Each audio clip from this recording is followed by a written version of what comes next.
The Carson City Mint, the fabled Wild West Mint, right down the street from the largest silver find ever, the Comstock Lode in America. It's not often we have the opportunity to also have it be one of tonight's specials. And one of our tonight only deals is on these beautiful circulated coins from the year 1890 and 1891.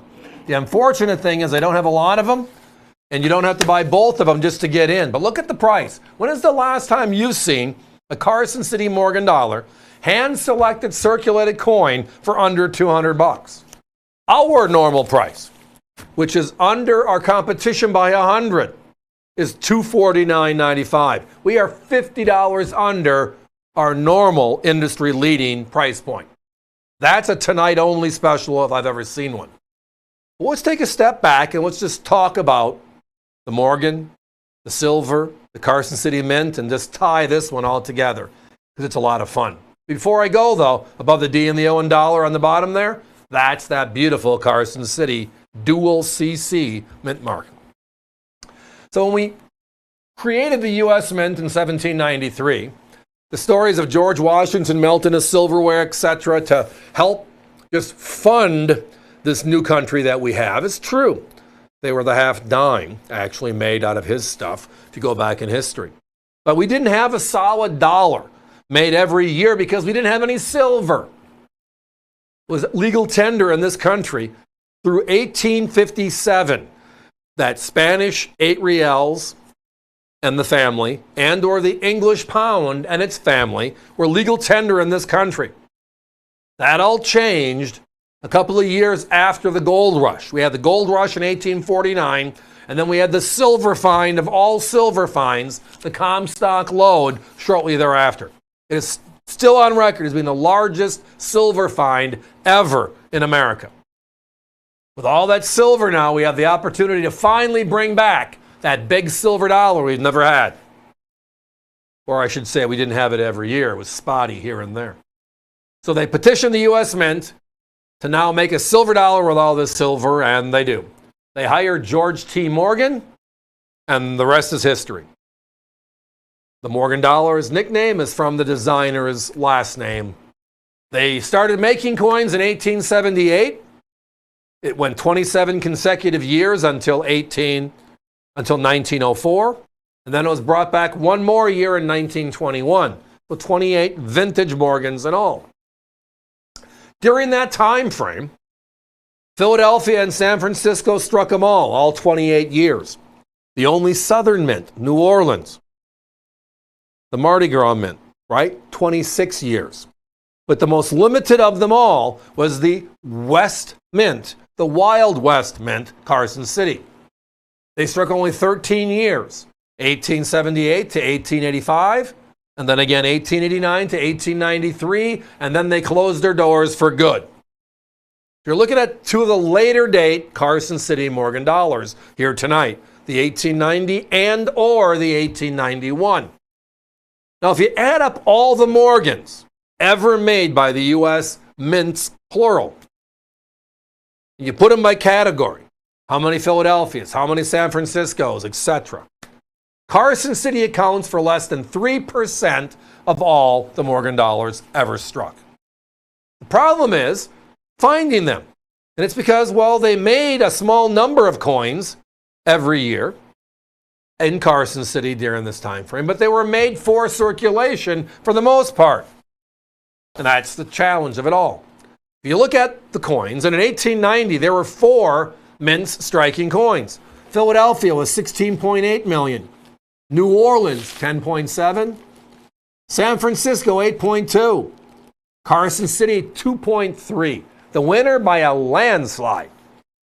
The rarest coin of the year. You go to 1891, it's not much different. Philadelphia was lighter at 8.6 million. New Orleans a little bit lighter at 7.9. San Francisco a little bit lighter at 5.2. But Carson City was also a little bit lighter at 1.6. So at this time in history, the early days of the roaring 90s, the Carson City Mint was the mint to have. My competition, Over $400 for either of these two. Now, the other part is the quality. You notice all of our coins here are homogeneous in look, obverse, reverse. You can tell it's an original coin, and it came together this way. How many of you seen where one side looks gorgeous and the other side looks like they just got done buffing it with their silverware buffer? Or there's rim dings, scratches, discolorizations. I mean, 80% of the Morgan dollars we see here are kickouts. We don't work with them. And we still have our prices at these ridiculous levels while we can. So one of the other fun parts about the Morgan Dollar series is what was going on at that time in history. I mean, these were the days of the Wild West, right? Or the ending days of the Wild West. They call it the Roaring 90s, right? For a reason. Some of these things are just parts of the lore of these 2 years. The Sherman Antitrust Act, a way to stop pushing down the mega companies, right? Idaho is the 43rd state. Wyoming is the 44th state. They make Oklahoma a territory. How would you figure that one out, right? It's right in kind of the middle. And, well, it didn't become a state until 1907, Oklahoma. It was our 46th state. Yosemite National Park, right? Today we think, well, it's been there forever. Well, it has been there forever, but it hasn't been a national park since they introduced it in 1890. If you look at your history of the 7th Cavalry in lovely Custer, right? The start and the end was the Battle of Wounded Knee. That was in 1890, right? The music hall in New York City that we now call the Carnegie Hall was introduced in 1891. Just pockets of history. And yes, these coins are what? 130 plus years old. How many of you remember in 2021, the U.S. Mint bringing out the 100th anniversary Morgan, and one of them was a Carson City. And they made 175,000, the same number as all the other mints. It was brought out May 24th. It lasted 3 minutes. And can you find one of those coins under $300 today? I think not. They have not done it again. We're going back to the original coins, the real coins. These modern issues were formulated after, and we're half the price. It's called the AVC way. This price, $50 lower than our normal price, is tonight only while they last, and they're almost gone.